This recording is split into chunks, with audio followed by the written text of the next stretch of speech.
pana. Dzień dobry. Panie, my uprzejmie zapytujemy, kiedy pan minister opracuje normy zanieczyszczeń dla środowiska odnośnie zanieczyszczeń gazami? Można wyciągnąć Ustawa antyodorowa powstaje. za 3 lata, tak jak pan Ja powiedziałem, że Could you please tell us what are your concerns? Pierwszy problem to jest koncentracja przemysłu szkodliwego dla środowiska, a więc przemysłowe fermy tuczu, zakłady utylizacyjne. Ja chcę czyste powietrze, żeby nie śmierdziało, żeby moja wnusia żyła w czystym powietrzu, zdrowo, tak? Żeby mogła żyć naprawdę zgodnie z przyrodą i żeby nie było korupcji, wszystkiego, tylko nie korupcji.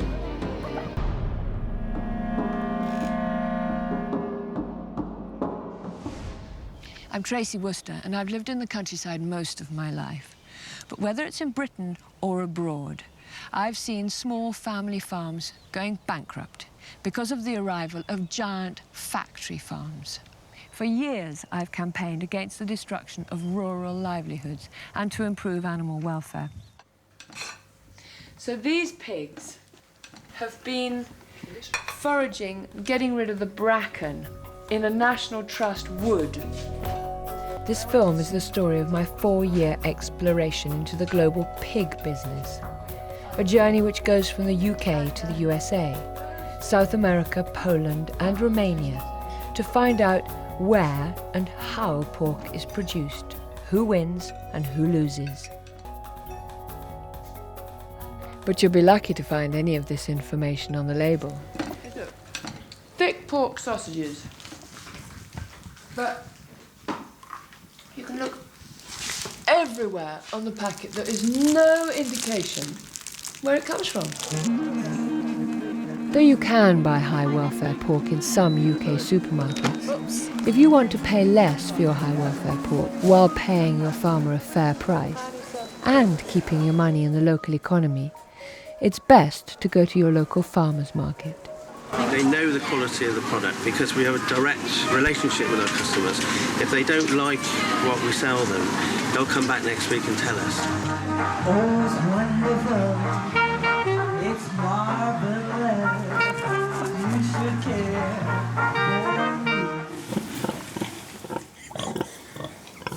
For stallholder Mike King, the secret of producing top-quality pork lies in the humane treatment of his animals. I think pigs, they're such intelligent, sort of inquisitive animals. They need to be active all day long, searching for roots and grubs and things like that. Whereas pigs in concrete boxes, they've got nothing to do all day long. They're totally bored. It's one of the reasons why I left that more intensive farming and decided to keep them like this.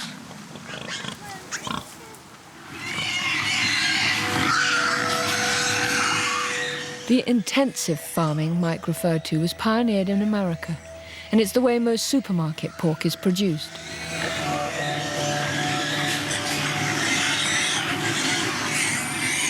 Early in my inquiry, I met up with veteran animal welfare campaigner Tom Garrett, who's opposed intensive livestock production ever since it began.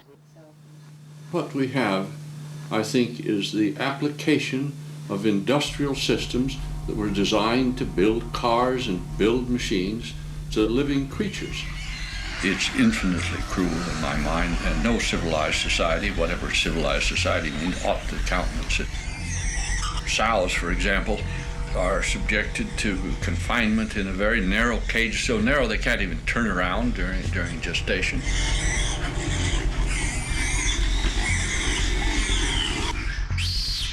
Workers in these installations cease to regard the animals even as alive, I think. They become habituated to cruelty, and eventually they become genuinely brutalized.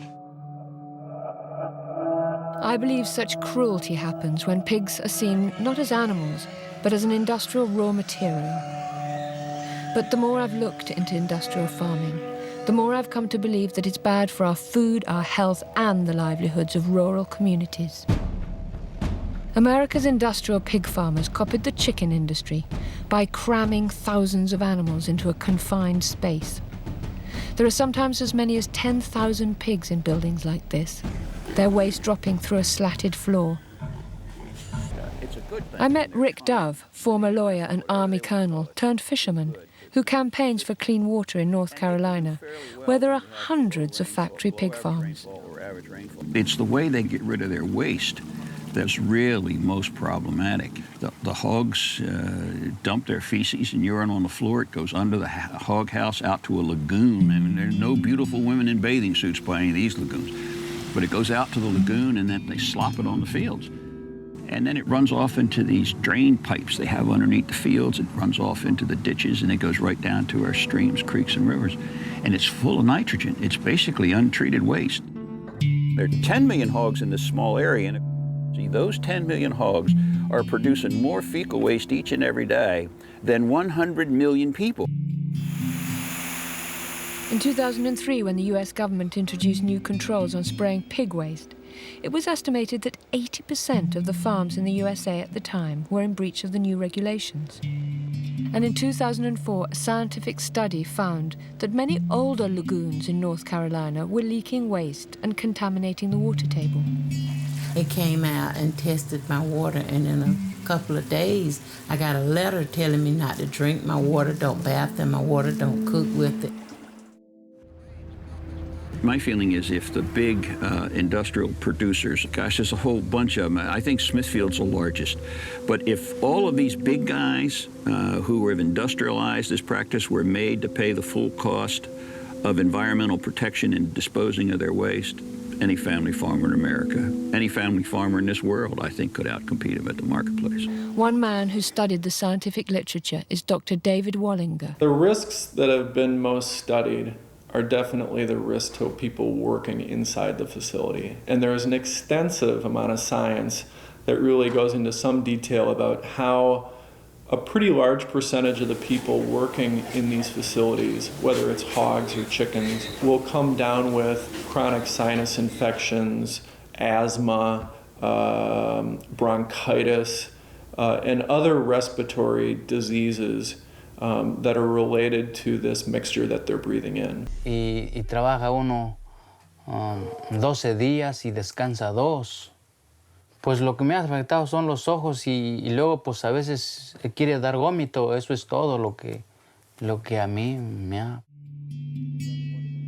The first thing to realize when you're talking about the gases that come out of a big confined swine operation is that it's really a toxic brew, that there's so many volatile gases mixed in with dust, bacteria, and antibiotics, and they're all mixed together in a very, very complex mixture of some 300 or even 400 different substances. So that's what one is exposing a neighbor or a family or a child to. There's flies on the side of the house, all around the doors, all around the windows, great big greasy-looking flies. I have been to the allergy clinic for my allergies from this, trying to breathe. And it makes my eyes run, it makes my eyes puffy, it makes my nose run, it makes my throat sore. When it's spraying, it just cuts your breath off. And you get like phlegm in your throat, your eyes start running, you know, and you just get a headache, you know, and you just really almost, I guess, just get angry because you can't breathe. Throughout the 1990s, small farmers in America campaigned against the growth of big farms. Food has become a major profit-generating commodity and has spread onto a global playing field where food producers, workers, and consumers are reduced to pawns, manipulated by giant corporations. During the 1990s, large-scale meat processors bought up livestock farms. This vertical integration allowed the corporations to control the whole process from farming and slaughtering to packaging. The factory farms were now the main buyers of pigs. And as the price paid for pigs fell, many small farmers went bust.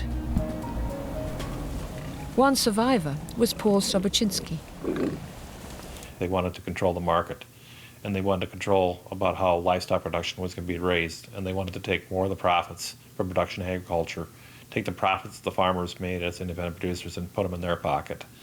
My tipping point, I think, was when I saw hogs go down to $8 a hundredweight in this country, worse than the Depression in the 1930s. And I saw that pain, I saw that happen to farmers, that I knew that we had to fight back, that we had to stand up, or they were just going to roll over and take democracy, our freedom. Why is it when people are in bondage to their government, it is called tyranny? But when the oppressor is a multinational corporation, it is called efficiency. One such company was Smithfield Foods of America, the world's largest pig producer and processor, with annual sales of almost $12 billion. It processes 27 million pigs a year, employs over 52,000 people, and from its US base has expanded to 15 countries. In 2006, I was refused permission to interview their chief executive, Joe Luter. However, to my delight, in 2008, they granted me an interview. Okay, so I'm just off to Smithfield to interview Dennis Tracy, who's their environmental waller, an attorney. Terrifying. They must absolutely loathe me, but I'm sure they'll be extremely polite, and they will reject every single thing that I say. Tracy was there. Hi, Dennis Tracy. How are you? Okay. Welcome to Smithfield. I want to say I really appreciate you all coming here and talking to us. I mean, I know that you may not agree with what we do, but we really take pride in what we think we're doing, and I appreciate you giving us the shot to at least talk to you about it. In my experience, people would like to have pork that has had as humane life as possible, from small farmers sustaining rural livelihoods, lively in country economy. I think the common misconception that a lot of folks have is that companies like Smithfield go into our conference room and have a big discussion about how we're going to dominate the market and run people out of business and then sell our wares to the marketplace, and that just isn't so. We are responding to what our customers ask for, which is large quantities of meat products in a very short period of time, and they want it in a particular cut in a particular fashion. You're talking about the retail outlets. That's your customer. Yes, not the consumer. No. I'm talking about the customer, either the grocery store or the restaurant, whoever it may be. Robert Kennedy Jr., nephew of President Kennedy, has sued Smithfield for polluting the rivers and criticized them for monopolistic control over pork production. The destruction of the small farm wasn't casual, it's systematic. It is the intention, it's the way that they make money, it's the design of this industry. Once a company owns both the slaughterhouse and some of the farms, it destroys the capacity of the farmers to organize and to form those cooperatives. And ultimately, it's the end of the independence of farmers, and they're no longer what we call farmers in this country, they're what they call serfs in Europe. They are no longer in control of their own lives, their own economic decisions. There's no local sovereignty. The decisions, all of the critical decisions in their lives are being made by the CEO of a corporation or the managers of a corporation. Smithfield is one of the biggest food companies in America, and like many big companies is a regular contributor to politicians in the states where it operates. You said that you're not trying to interfere with politics, and yet you seem to give a lot of money to politicians who support your position, and they've changed the law to suit the pig industry's position. Political contributions are not common, they are the way of life in American government.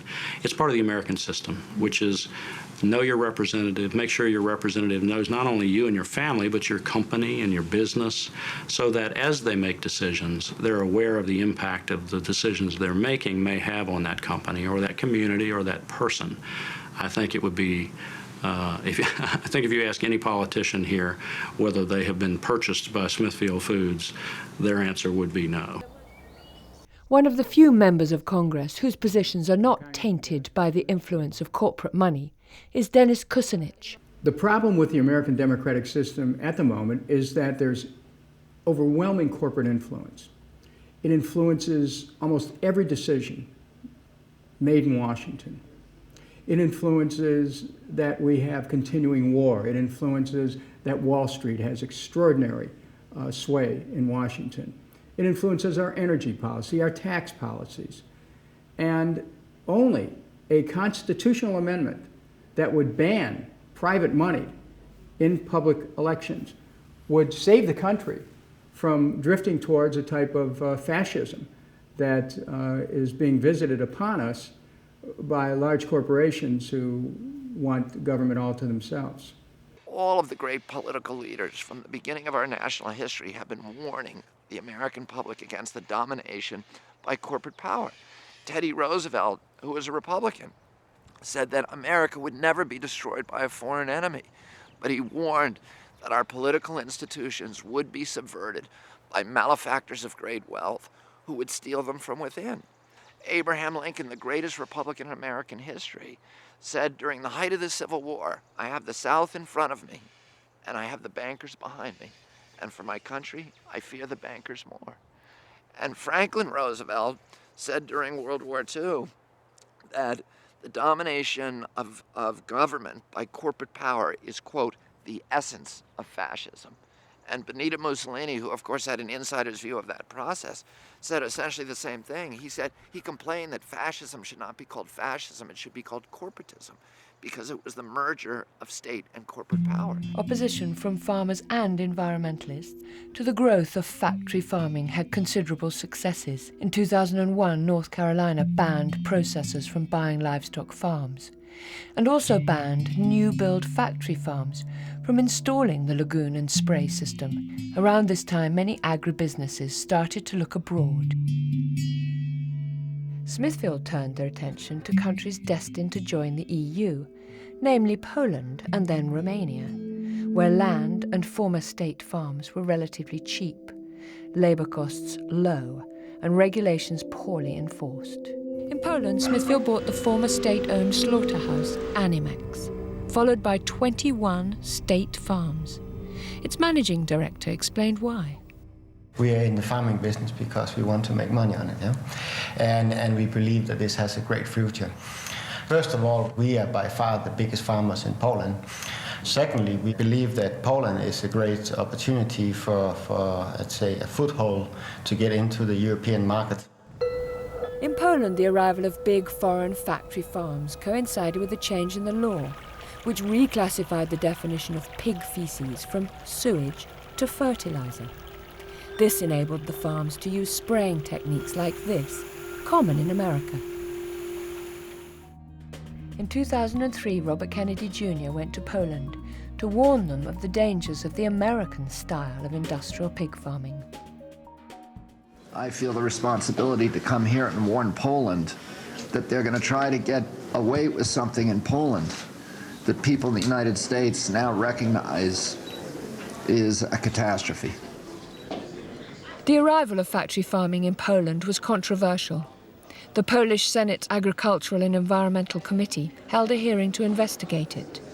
They invited evidence from both Kennedy and from Smithfield.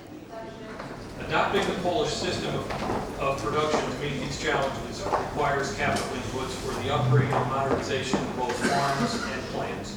We produced in our country more pigs in 1918 than we do today, but there were many farmers sharing in the bounty of that production. 20 years ago, there were 27,500 independent hog farmers in the state of North Carolina. Today, they've been completely replaced by 2,200 hog factories, 1,600 of them either owned or operated by Smithfield Foods. Smithfield controls 85% of the hog production in the state. And every factory that's built gets rid of 10 traditional family farmers and replaces those jobs with 2 or 3 minimum wage jobs to workers who work in the plants. These facilities sicken the people who live downwind. Neighbors complain that they can no longer hang their laundry or sit on their porch during the summertime or plow their fields without becoming sick. There's now a moratorium on the construction of hog lagoons in the state of North Carolina. So here is a company that is coming to Poland and promising to modernize agriculture in Poland with a system that has been banned in the place where it was invented.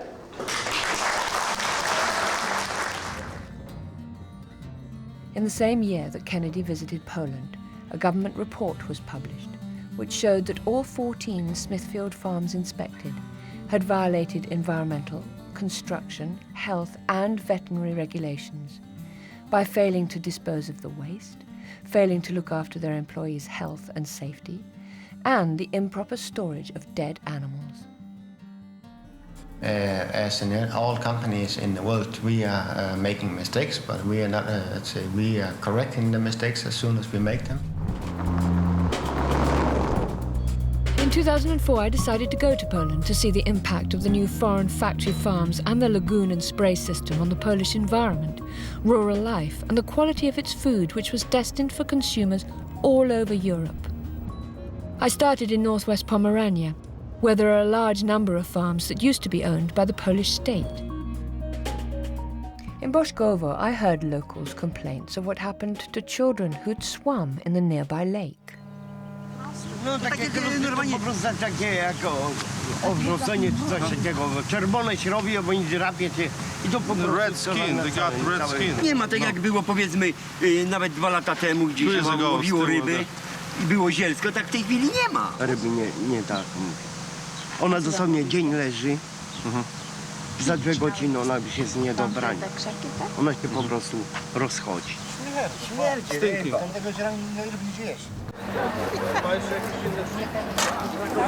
Czyli te ceny nagle spadły na żywiec, nie? Stopnia, że nikt krowie nie chowa ani świnie, a pole stoi utłoczone. Tak jest, takie teraz rząd.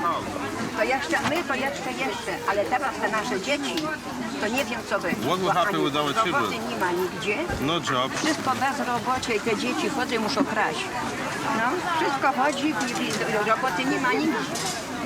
Zapowiada się taka bieda, że będzie złodziej na złodziejuje. Okay. By now I wanted to see inside one of the factory farms. One person and no camera. Okay, why don't you want the camera there?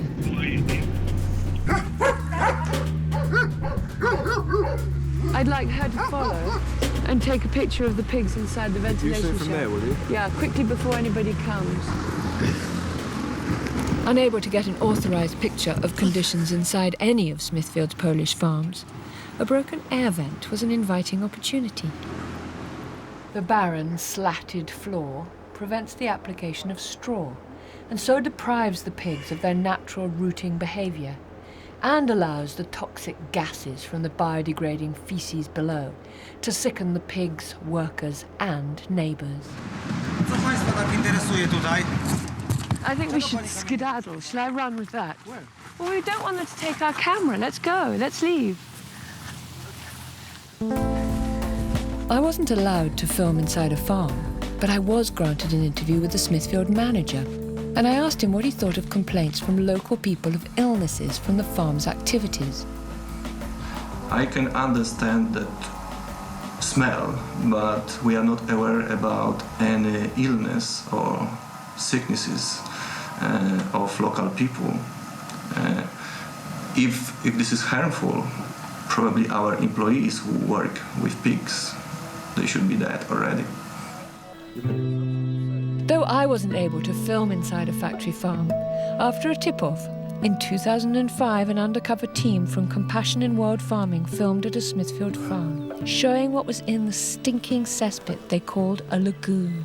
Is there a bigger stick? Take them out.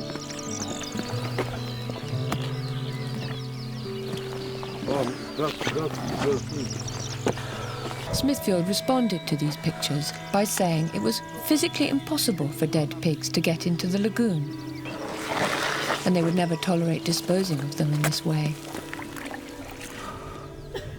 And they also claim that local officials, after an investigation, concluded that the pigs found did not come from their farm. Later in the same year, another team from Compassion in World Farming managed to get inside one of Smithfield's farms at the village of Wiskowice.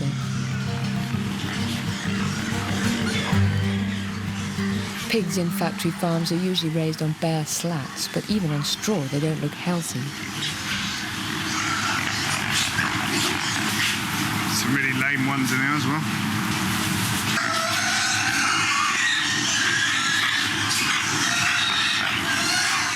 I asked Smithfield about these pictures, and they said that their pigs' health and welfare are their top priorities, and their Polish farms either conform to or exceed EU regulations.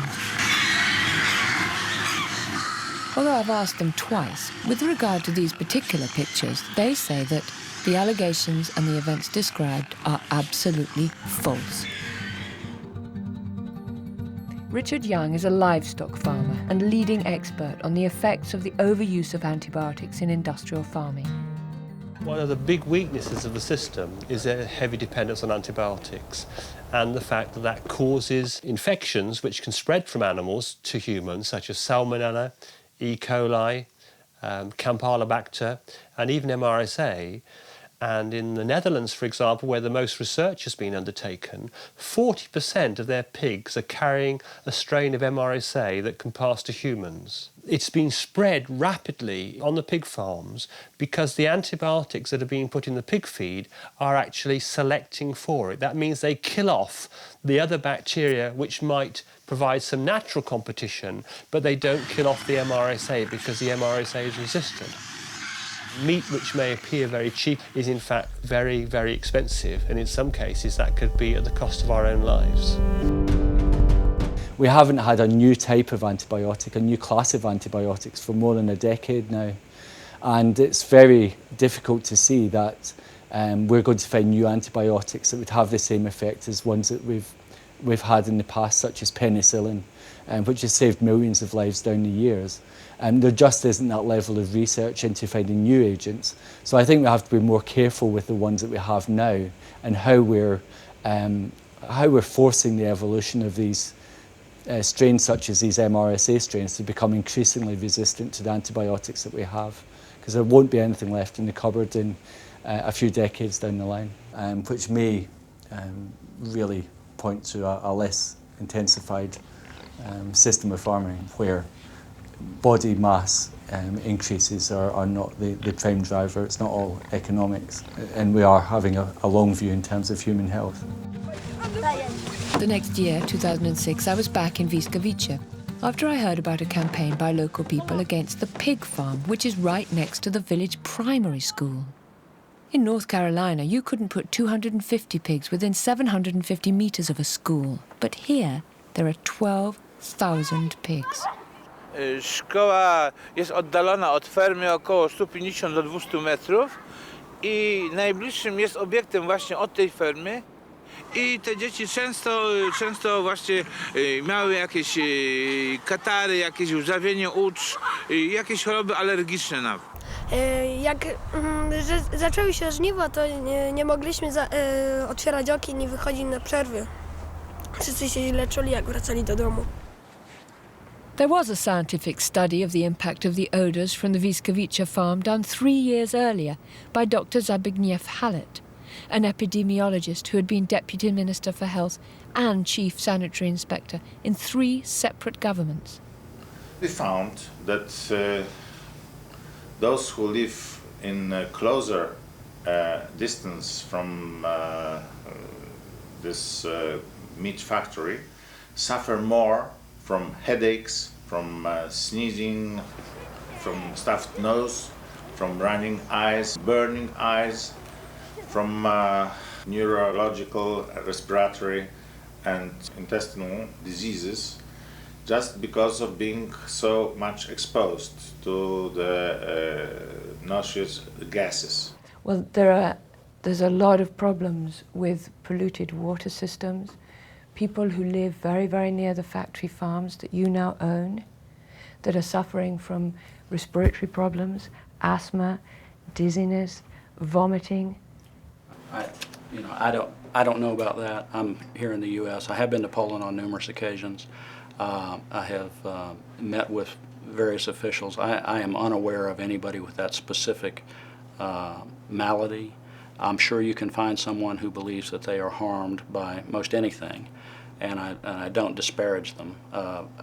Everybody's entitled to their opinion, but anecdotal information like that, and it doesn't do me much good. I need to know, are we somehow or another out of compliance with a permit, or are we somehow or another doing damage, I would suggest that our systems are in place in Poland to do just what they do here in the U.S., which is to prevent any sort of water pollution issue, and that's how they're designed.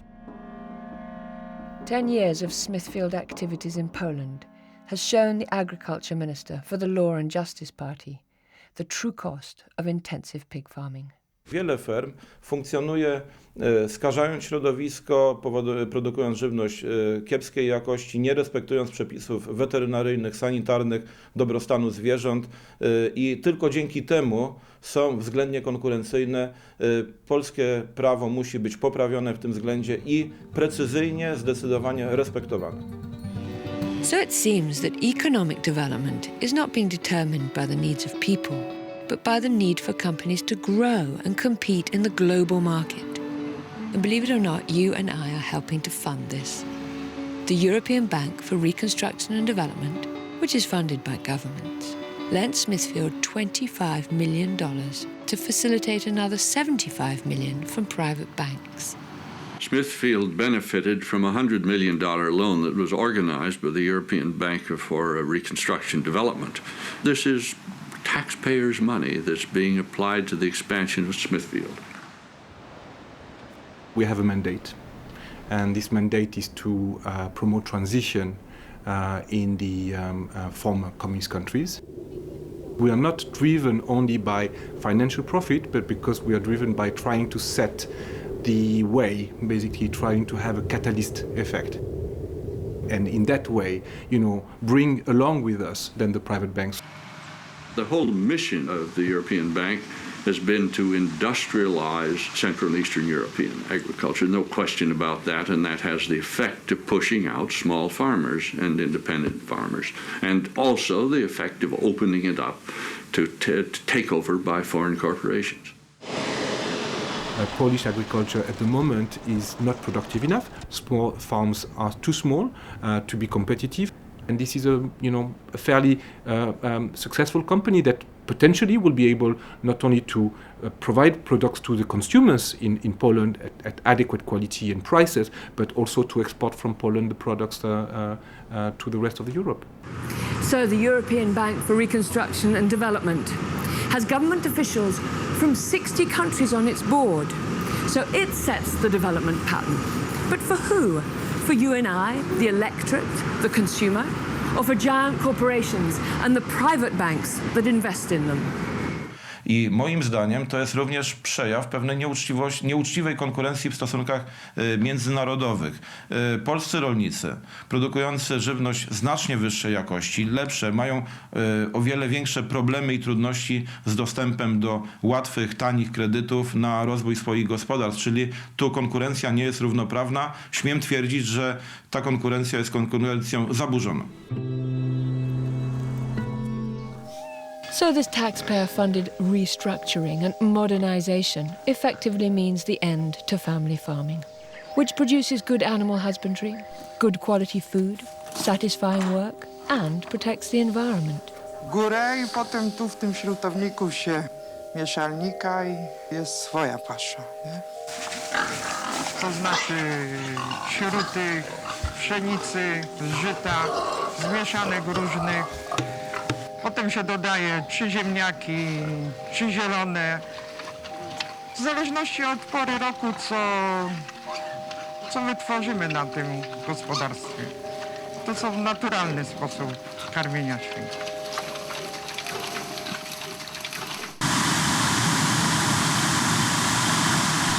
Unlike Alicia's homegrown food, industrial farming demands an industrial-scale production of animal feed.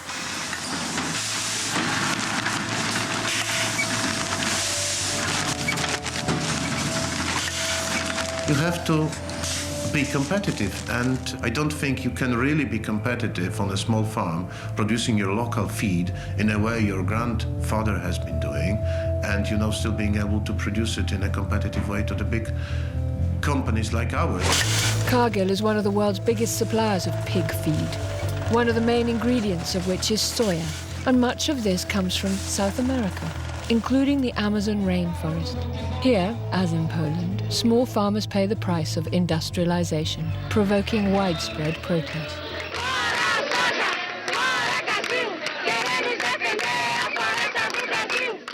Isso dá uma tristeza muito grande na gente, por saber que tudo aquilo que a gente gosta de conviver, para dizer até amar é uma palavra muito mais profunda, né? Mas que a gente gosta de conviver está sendo destruído, menos para ajudar um outro povo, mais para dar comida para bicho. Que este povo ele seja solidário a nós e que dê basta nesse consumo dos produtos que são oriundos da Amazônia, principalmente soja. In 2006, following pressure from their customers in Europe and Greenpeace, Cargill and other key traders agreed not to purchase soya from newly deforested areas in the Amazon. But there's still over 1 million hectares of soya grown in the Amazon, depriving local people of land and exposing animal and plant life to pesticides. Back in Poland in 2006, at a conference to discuss sustainable economic development in the EU, I found villagers demonstrating against the health and social impacts of factory farming. Inside, I heard, yet again, about the thinking behind the shift from local communities to global economies. What is going to happen in rural areas in Poland, I can tell you that. There is the area of reforming the agricultural activities. And then there is the issue of what do we do with the people that eventually are being set free, because agriculture is getting more productive and people will not be able to work there anymore. So what we are trying to do is to develop alternative activities to help the rural areas to become, well, I'm not saying competitive, but to become economically viable. Chciałbym tą satysfakcję na rolnictwie robić. Tylko to jest, że tak nie ma opłacalności, nie? A te hale co stoją, zobacz te hale co stoją, widzisz tutaj, nie? To co oni tam robią? They're making parts for cars. Wow, I suppose that's development. Come on, boys, get off the land and get a job making car parts. The foreign retailers came to Poland in the early 90s and provided a growing market for industrially produced pork. Outside one supermarket, a disgruntled customer told me what he thought. O! Smakowo się. Nic w smaku. Tak jakby wszystko było na czymś robione. Stacje te chemikalia. Here in Poland, that people prefer meat from such a small farms. People know that I have to apologize for the word that I will use, but people knows that the meat from pig factories is bullshit. It's horrible what's Prima doing, because it's abnormal. A local pig farmer explained how powerless he felt after the invasion of industrial agriculture. My nie mamy żadnego wpływu na to, że ta firma nam szkodzi. Nawet na dobrą sprawę nie mamy gdzie się poskarżyć, że ta firma robi nam krzywdę. No, a to wynika tylko z tego, że ta firma jest duża, że jest ogromna. Gdyby ona była mniejsza, pewnie jej wpływy byłyby mniejsze. Właśnie to bardzo dobrze to powiedział. To jest ta ogromna korporacja, która gdzieś tam przyjechała. Dla nas to jest dosłownie, to jest inwazja. No. To jest pająk, który siedzi na całej kuli ziemskiej. Widać, w jaki sposób, czym jest ta globalizacja. To jest coś ogromnego, które wysysa soki z tej ziemi, z ludzi. To jest taki ogromny pająk, pasożyt taki, który żeruje tutaj na nas. In 2008, Polish farmers were on the streets again. Będziemy żądali zamknięcia tych dużych ferm w Polsce, no i tego dzikiego importu. Oczywiście dzisiaj największym problemem w produkcji trzody chlewnej jest największa korporacja na świecie, jaką jest Smithfield Foods, który przejął polski Animex w roku 99. 30% niżej cen kosztów produkcji dostajemy teraz. Czyli dokładamy z własnych kieszeni, żeby sprzedać, żeby utrzymać nasze rodziny, to musimy, nie wiem skąd, teraz musimy chyba jechać do Anglii albo do Irlandii, zarabiać, wszystko pozamykać. Nie wiem, czy pójdę na emeryturę, czy się powieszę, czy co zrobię, czy wyjadę. Polska późno po późno, ale idzie po tak zwanym po rozum do głowy i chce poprawić to, co zostało w Polsce źle przeprowadzone i zrealizowane. Dlatego wielkie koncerny uciekają do krajów, które mają ogromne problemy z bezrobociem, z biedą, z brakiem perspektyw rozwojowych, ale to nie jest żadna droga rozwoju. Rumunia będzie kiedyś gorzko płakała. Already entrenched in Poland, Romania was to become Smithfield's next conquest. Its initial target was Kontim, a huge complex of Ceausescu-era hog factories. 36 large farms, 6 feed mills, and the country's biggest slaughterhouse. Government officials and academics were naively unprepared for what awaited them. Ministerul Agriculturii consideră că investiția firmei Smithfield privind în domeniul creșterii porcilor și a prelucrării cărnii de porc este binevenită. Ne dorim investitorii, chiar și investitori mari, în crearea unui pol de dezvoltare economică în zonă care, cu efectele benefice care decurg din acest fapt, contribuția, nu trebuie să ignorăm contribuția adusă la bugetul de stat, de asemenea accesul pe piața românească a unor produse de calitate și a unui brand de calitate precum Smithfield. Smithfield's expansion into Romania was described at the time by its vice president, Richard Paulson. He said, "It's been an uphill fight in Poland, and Romania is frankly a way for us to hedge our bets." In their scramble for profit, Smithfield opened farms without permits and were fined several times for breaking environmental regulations. Then, in 2007, an outbreak of swine fever on 3 of their farms led to the slaughter of over 40,000 of their pigs. In the resulting chaos, neighbouring villages were contaminated by an unbearable stench, and 11 of Smithfield's farms were discovered to be functioning without permits and were temporarily shut down. The president of the Romanian Veterinary Authority said, and I quote, "The swine fever broke out because Smithfield didn't respect biosecurity standards at a time when the virus was reported in the area." He added that the epidemic was the result of neglect by Smithfield. The outbreak cost Smithfield approximately $13 million, for which they claimed compensation from the Romanian government. At first, the government refused to compensate them. However, in 2009, the government increased Smithfield's subsidies by the same amount.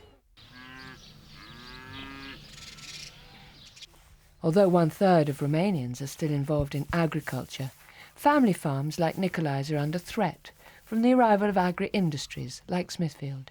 Noi am învățat de la străbunii noștri, de la bătrânii noștri, de la părinții noștri și am mers, eu sunt format, eu am mâna, am capacitatea de a lucra totul natural și totul, de fapt, cum trebuie de fapt. Și de-aia noi țăranii, ca să ne fie mai bine și mai sănătos, ne ținem noi, pentru noi și mâncăm din naturalul nostru. Dacă nu scurmănește, parcă nu, când e numai pe beton, nu se face, slăbește, rămâne micuț, slab, nici nu pune nimic pe el, nu faci producție, nimic. Așa dacă are pământ și pe aia unde să scormonească, pac, are plăcerea lui să mânce gozuri, mizerii, cucuruzul, orice găsește să mânce. Ne place aici la țară deoarece poți să mănânci natural, faci activități fizice, adică nu stai ca la bloc, ca la oraș. Mătă nu, lapte avem, brânză facem, le-am dat și lor brânză de vacă, le-a plăcut, au mâncat. Ouă avem, porc, carne, de vițel, de ce ne trebuie, tot, nu cumpărăm. Noi din magazin nu cumpărăm numai zahăr, ulei, ce nu avem noi, știi.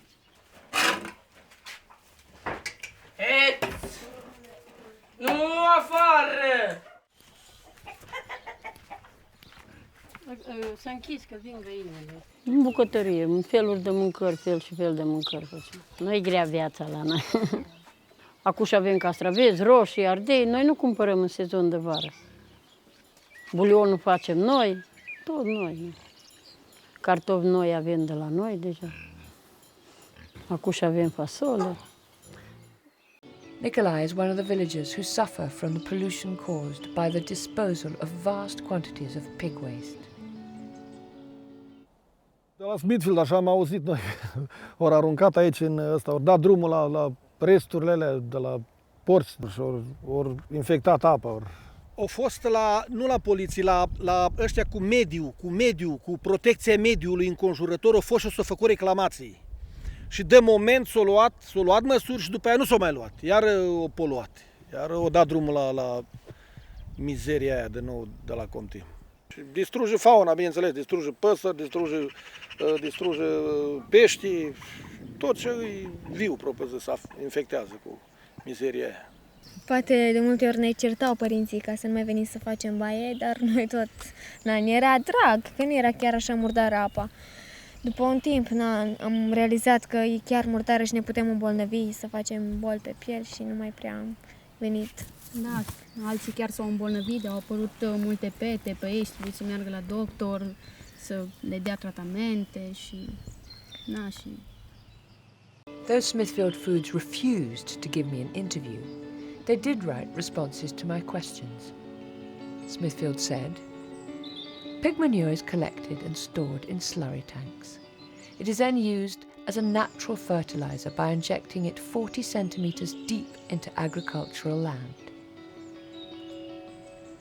Given the tough economic situation in Romania, we provide the slurry without charge as a fertilizer to local crop farmers." Ceau, domnul! O, mama! Ce mănâncă? Nici, uite, iarba până în pulă de pișălău, nu o mâncă, băgam aș pula în măsă azi. Nu o mâncă, ai văzut cum a trecut pe aici, direct somn. Între cu tractoarele pe unde vreau, spar toate drumurile aici, ce morții mami aici, mă, tată? Ce e aici? Cum? Vace, de ce cauza acum la ora asta, când iarbe bătrâni au derie? Că din cauza pișălău, din tratament de la conti, futul în gură de conti mșenii de porci. Eu nu știu ce e acolo. Deocamdată unde plătesc eu aici, nu vine în pula mea de cealaltă țară să-mi bage mie aici. Nu plătesc ei.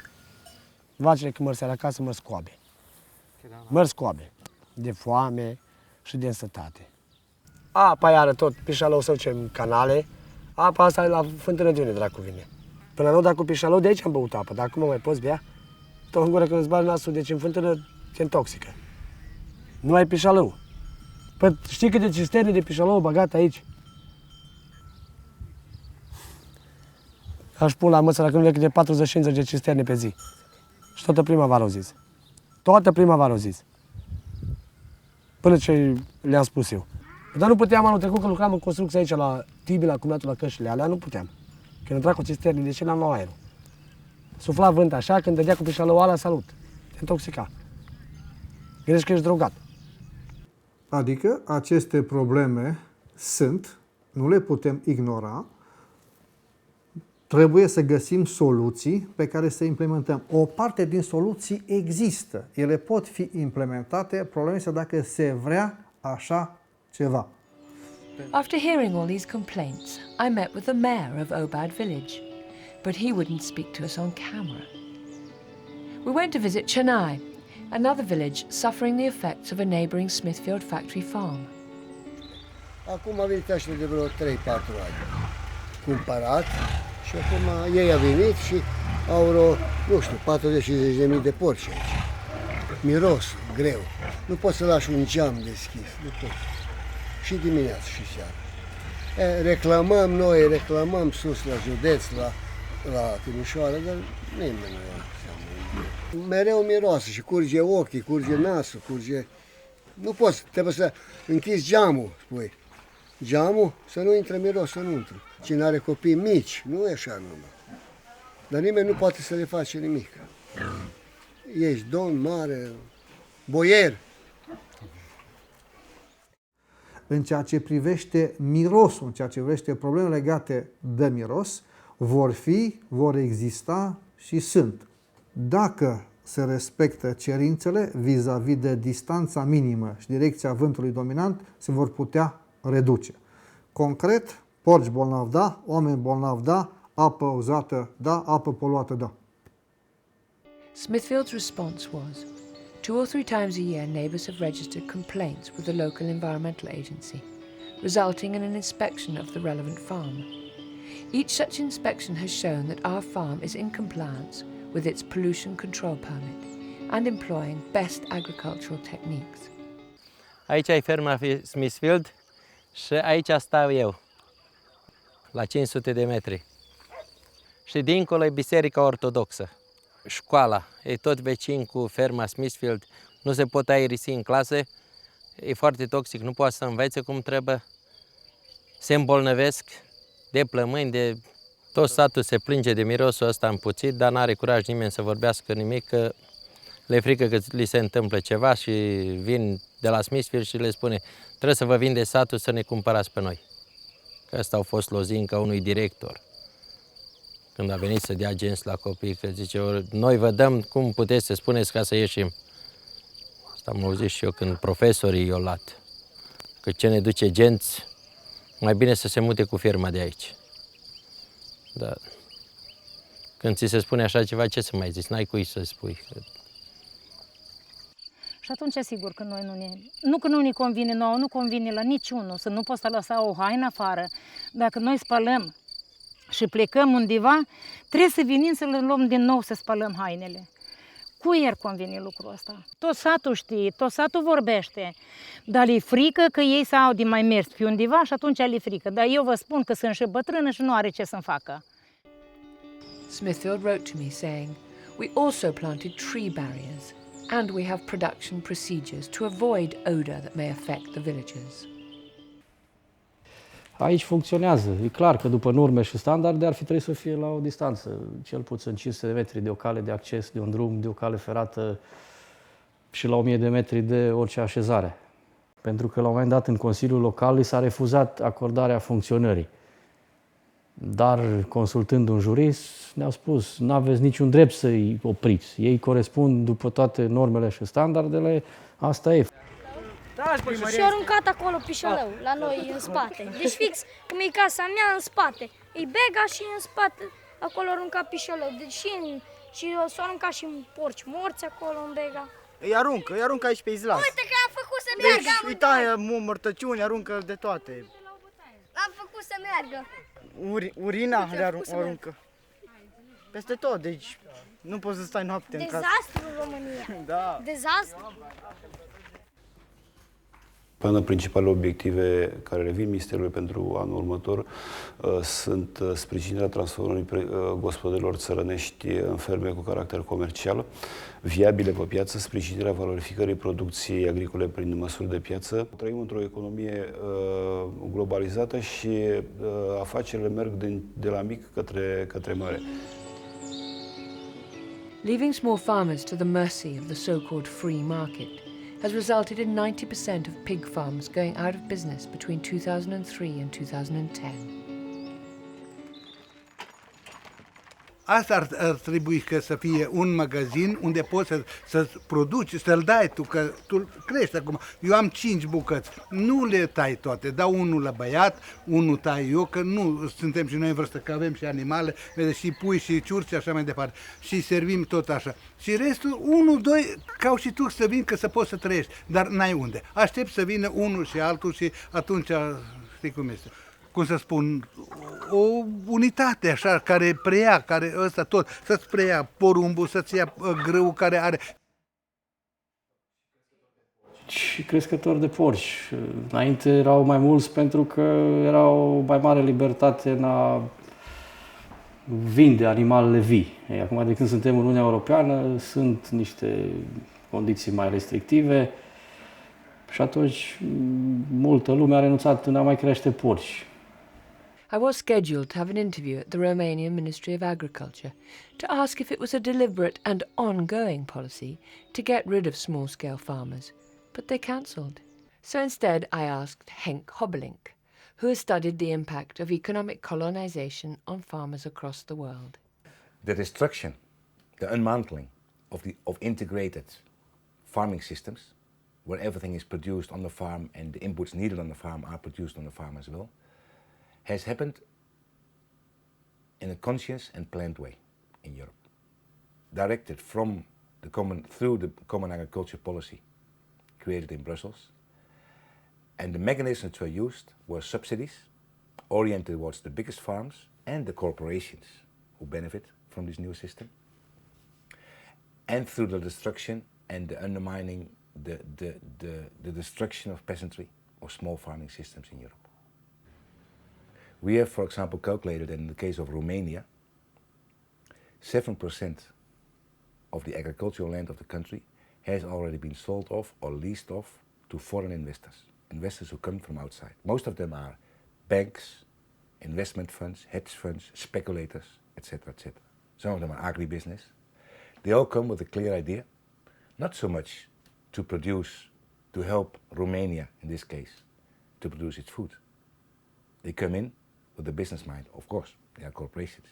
And they come in to produce commodities for the international market. They actually suck out of Romania the investment which they're supposed to bring in. What they do is they use cheap labor, they use and deplete the environmental resources the country has to offer, the water, the land. And when everything is destroyed, they'll move somewhere else. Smithfield receives huge subsidies from the Romanian government, although in 2010 they were reduced by $34 million. Meanwhile, Maria, who has 90 pigs, was deprived of her tiny EU subsidy. Și nu au fost crotalii la dispensar și proiectul trebuia până în 13 ianuarie să-l depun.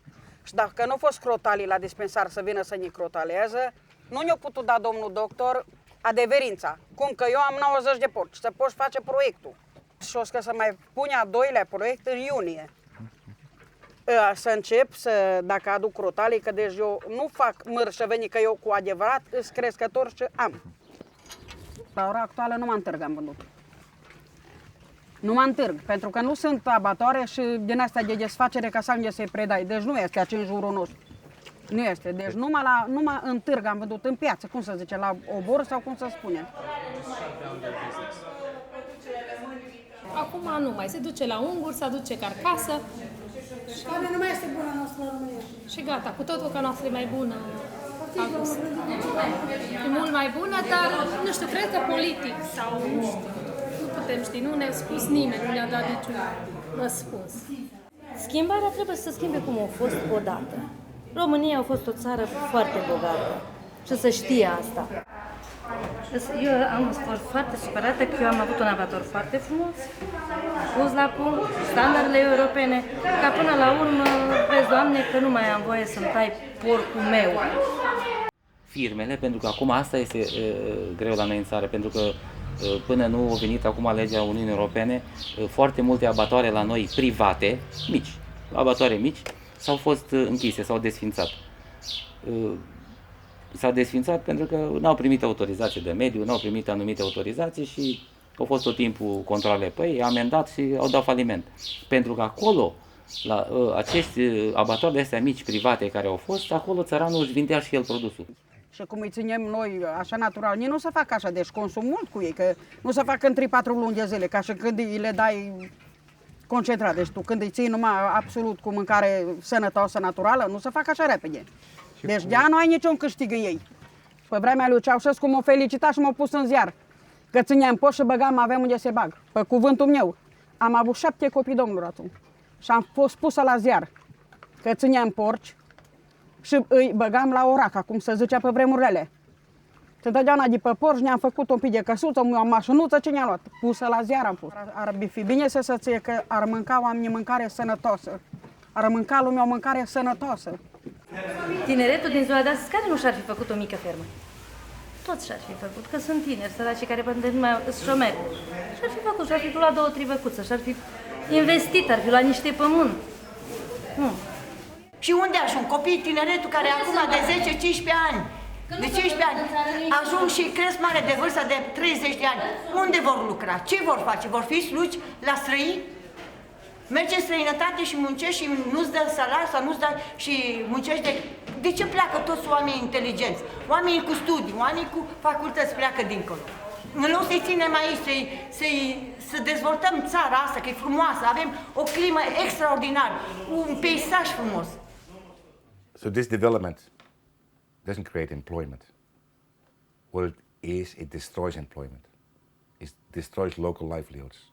And it results in that people who have been living for decades, for centuries, making a living on their lands, have to move on, have to move out, are being physically moved out, removed from the rural areas, end up in the cities, where there's no employment either, and therefore are forced to become refugees in other countries in Europe, where very often they have a lot of problems also in being accepted because they have no other place to go. This is the kind of development which moves people out of their countries, turns them into refugees. Dacă guvernele astea puternice ale lumii chiar vor să sprijine micii producători, asta ar fi calea să stimuleze producția tradițională prin politica prețurilor. În momentul în care vrem producție, pierdem la calitate, întotdeauna. E logic. Cei mai tari sunt americanii, în orice. Asta e. Nu numai în domeniul creșterii porcului. Asta e. Când au vrut să falimenteze undeva ceva, au făcut-o, indiferent cum. Unfortunately, factory farms are only part of the problem. Giant foreign-owned supermarkets only buy from the very cheapest source, i.e. the most intensive farms abroad and in Romania. Not many humanely raised pork products from Romanian family farms are sold in supermarkets, a fact that's concealed from the consumer by the absence of information on the label, describing how or where the pork is produced. Campo Frio, that's owned by Smithfield. Again, it doesn't say how it's been raised. God, that looks disgusting.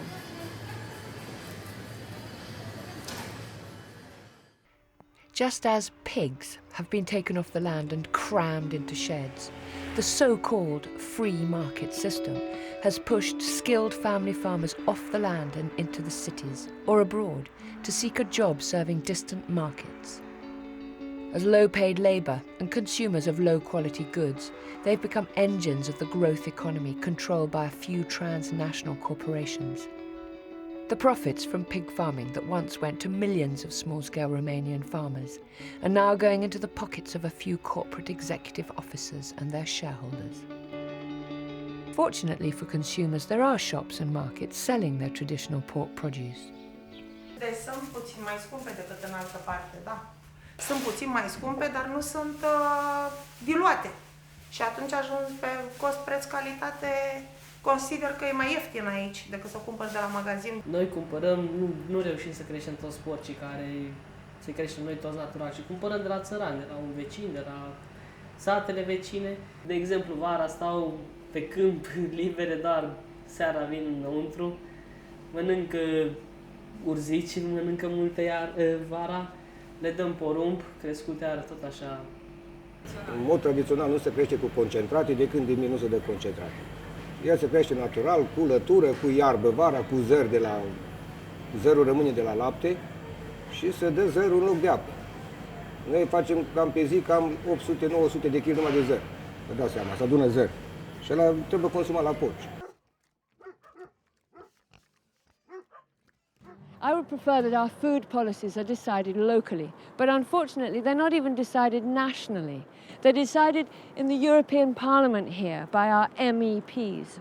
But it is possible to change our food system by informed consumer choices and by supporting the politicians who are looking for more local production for local consumption. One such MEP is José Bove, once a farmer himself and spokesman for Via Campesina, which represents 150 small-scale farmers' organisations from 70 countries.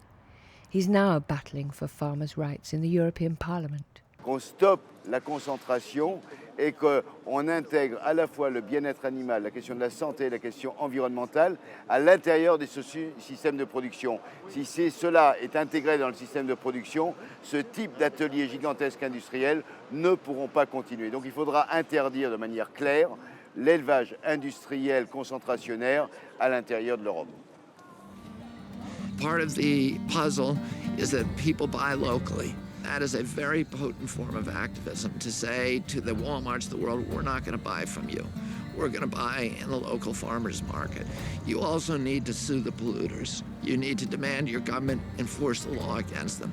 You need to pass legislation that makes it very clear that they can't come into your communities and displace you know, the traditions and the values that your country holds dear. And all of us, you know, we had an American Revolution in this country to create democracy. We need a new American Revolution in this country now to fight against the corporate feudalism that we are now dealing with, that is embodied so much by this industry, that is eroding everything and subverting everything that we care about in our democracy. The consumer ultimately has the power. They can say whether they buy cheap pork, that they don't care where it's produced or how it's produced or the quality of it. Ultimately, if the consumer refuses to buy that and prefers to buy meat which is a high welfare standard, produced in an environmentally sensitive way, then we'll be onto a winner, you know.